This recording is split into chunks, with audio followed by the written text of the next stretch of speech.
хэрэгшилжүүлэх, өмчтлийн газрын гэрчлэгээ, 26 оны газар зохион байгуулалтын төлөвлөгөөнд санал авах, талбай хэмжээ өөрчлөх, өвөлжин аваржаа кадастрын зураг хэвлэх, үйл хөдлөлийн кадастрын зураг хийж ажилласан.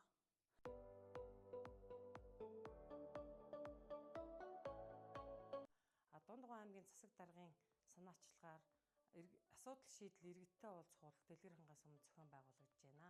Энэ уулзалтын хүрээнд бол улсын бүртгэлийн хэлтэс, татварын газрын харилцааны төрийн албан хаагчид маань бол төрийн захиргааны үйлчлэгийг иргэдэд үзүүлж ажиллаж байна. Мөн эрүүл мэндийн төвд бол эрүүл мэндийн үзлэг онцлогоо олон төрлөөр хийгдэж иргэд маань олноор хамрагдаж байна. Миний хувьд бол энэ уулзалтын хүрээнд бол нотератын үйлчлэгийг үзүүлж ажиллаа. Үүнд бол бэлгэлийн гэрээ хийх, эрхшилжүүлэх гэрээ их худалдаа авах гэрээ зэргийг бол хийж ажиллаа. Асуудал шийдэл уулзалтын хүрээнд хамтран ажиллаж байгаа нийт төрийн албан хаагчтай бол ажлын амжилт хүсье.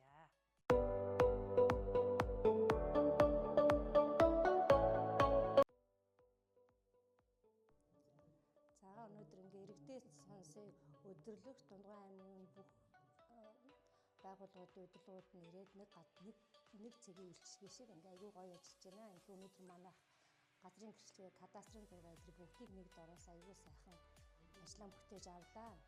Хамт байгууллага хамт бүгдээр баяр талархсаа илэрхийлж байна.